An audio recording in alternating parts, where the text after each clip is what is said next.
সাহাবা হুজুরদের ভিতরে সবচাইতে ধনী সাহাবা ছিলেন হযরত ওসমান গনি রাদিয়াল্লাহু তাআলা আনহু। ও ভাইজানেরা, শাম দেশ থেকে, ইয়ামান দেশ থেকে হযরত ওসমান গনি যখন মালপত্র নিয়ে যখন মক্কা মদিনায় যখন ফিরতেন, হাজার হাজার উট, হাজার হাজার উট, হাজার হাজার উটে করে মাল মক্কা মদিনা জমিনে নিয়ে আসতেন তিনি। এমন সময় গেছে আল্লাহ পাক তেনাকে এত পয়সার মালিক করে দিয়েছিলেন, প্রথম উটটা মদিনায় পৌঁছে গেছে, শেষের উটটা তখনো শাম দেশ থেকে ছাড়ে নাই। জোরে বলো। গোটা লম্বা উট, প্রথমটা মদিনায় চলে এসেছে, শেষটা তখন শামে আছে। একদিন আল্লাহ রসুলকে যে বলছে, হুজুর আমি উসমানের টাকা পয়সা এত বেড়ে যাচ্ছে, আমার ভয় হচ্ছে আমি দুনিয়াদারি হয়ে যাব, আমি আল্লাহর কাজ কখন কোন হিসাব পত্র করতে করতে সময় শেষ, এবার এর থেকেও যদি বেড়ে যায়, আমার তো মনে হচ্ছে হুজুর এবার নামাজ টামাজ কাজা হয়ে যাবে, হুজুর আপনি একটু দোয়া করে দেন আল্লাহ যেন আমার মাল সম্পদ কিছু যেন কমিয়ে দেয়, আমি আর পাচ্ছি না, আমি এসব লিয়া সামলাতে পারছি না, এত কিছু বেড়ে যাচ্ছে, একটা কিছু আমল বল। আমার আপনার নামে দয়ার নবী নূর নবী বলে, ওসমান, ও হযরত ওসমান, যান বাড়ি চলে যান, আজ থেকে যখন আপনি খাওয়া দাওয়া করতে বসবেন, জমিনে বসে খাবেন না, উটের পিঠে কিংবা গাধার পিঠে চড়ে চড়ে খাবেন। আল্লাহ নবী সাহাবী হযরত ওসমান গনি রাদিয়াল্লাহু তাআলা আনহু বাড়ি চলে গেলেন। সেদিন থেকে যখন তিনি খাওয়া দাওয়া করতেন, উটের পিঠে না হলে ঘোড়ার পিঠে না হলে গাধার পিঠে চড়ে চড়ে তিনি খেতেন। 3 মাস পার হয়ে গেল, আবার আল্লাহ নবীকে এসে বলে, ইয়া রাসূলুল্লাহ, হাবিবাল্লাহ, হুজুর আপনি সালাম নেবেন, কি আমল দিলেন হুজুর, হুজুর আপনি আমাকে কি আমল করতে দিলেন, আমার সম্পদ কমা তো দূরের কথা, সম্পদ তো আরো বেড়ে গিয়েছে, সম্পদ তো বেড়ে গেল, কি দোয়া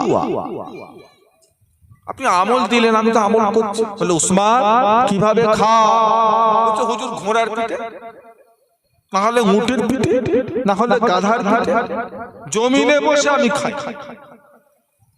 আল্লাহ রাসূল বলে, ওসমান তুমি যখন ঘোড়ার পিঠে চড়ে চড়ে খাও, ঘোড়ার পিঠ থেকে খাবার সময় তোমার যে হাতের খাদ্যগুলো জমিনে পড়ে যায়, সেগুলো তুমি কি করো? দুটো একটা খাবার যে জমিনে পড়ে যায়, সেই খাবারগুলো তুমি কি করে দাও? হযরত ওসমান, ইয়া রাসূলুল্লাহ, হাবিবাল্লাহ, খাবার শেষ হবার পরে আমি ওসমান উটের পিঠ থেকে নিচে নেমে এসে আল্লাহ দেওয়া রিজিকটাকে আমি আদবের সাথে ভালোভাবে তুলে ধুলো বালিগুলো ছড়িয়ে ফেলে দিয়ে ওই খাবারটা আল্লাহর নাম করে খেয়ে আল্লাহর শুকরিয়া আদায় করে থাকি।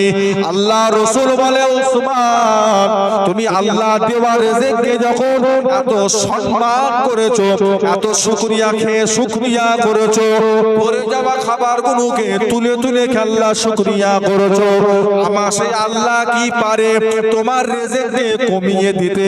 তুমি আল্লাহর রিজিককে সম্মান করেছো, আল্লাহর রিজিককে শুকরিয়া আদায় করেছো, তাই আমার আল্লাহ পাক তোমার রিজিককে, তোমার কারবারকে আল্লাহ পাক আরো 3 গুণ বাড়িয়ে দিয়েছে।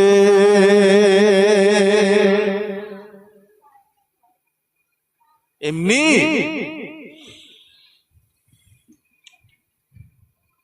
এতটা দিয়ে বসছে, যেমন তেমন করে টুকটাক একটু খেয়ে পাশে জড়ো করে রেখে দস্তরখানে পড়ছে, দস্তরখানটা বিছাই কেন? কথা বলে, খাবার সময় দস্তরখানটা বিছাই কেন? কথা বলে, যাতে তলার কাপড়টা যাতে নোংরা যাতে না হয়, সেই জন্য। কেন দস্তরখানটা বিছানোর কারণ হলো, যদি কিছু খাদ্য যদি পড়ে যায় সেটাকে তুলে যেন। আমাদের কাছে দস্তরখান এই জন্য ব্যবহার করি, আমরা করি তলার দামি চাদর নষ্ট না হয়, ইচ্ছা করে ফেলে দেয়, খাই না।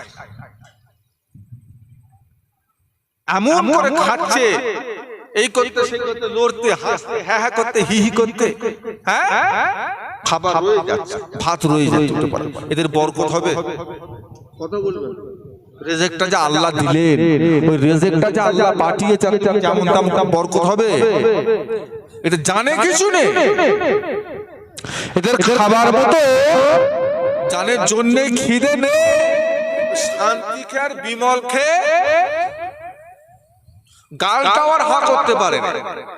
চারটা আঙ্গুল ঢুকছে না, বলছে হুজুর দুটো ঢুকছে। কি খাবে? দু আঙ্গুল। গালটা এত ছোট হয়ে গেছে, আমি আর কি করছি, মিথ্যা কথা বলছি, দুটো আঙ্গুল ঢুকছে। ই কি রে, আর একটু হাঁকার করছে, হুজুর আর হবে, এই শেষ। ওকে আবার ডাক্তারখানায় গিয়ে কি অপারেশন হোক বা কিছু ইনজেকশন দিলে আবার যদি ভালো হয়, আল্লাহ খায়। কি খাবে এরা? আল্লাহ রিজিক যদি সম্মান করে, আল্লাহ রিজিককে বাড়িয়ে দেবে। আর আল্লাহ রিজিককে যদি আমরা কদর না করি, সম্মান না করি, দিন দিন কি হবে? আপনি এটা পাওয়ার যোগ্য না, আপনি এত রিজিক পাওয়ার যোগ্য। ছোট হুজুর বলতে বাবা দেয় ধন দেখে মন কেটে নিতে কতক্ষণ। আল্লাহ মন দেখে ধন দৌলত দেয়, আবার অহংকার করুনি, আল্লাহর কেটে নিত কোনো সময় লাগবে না, এক রাতের মধ্যে হয়ে যাবে।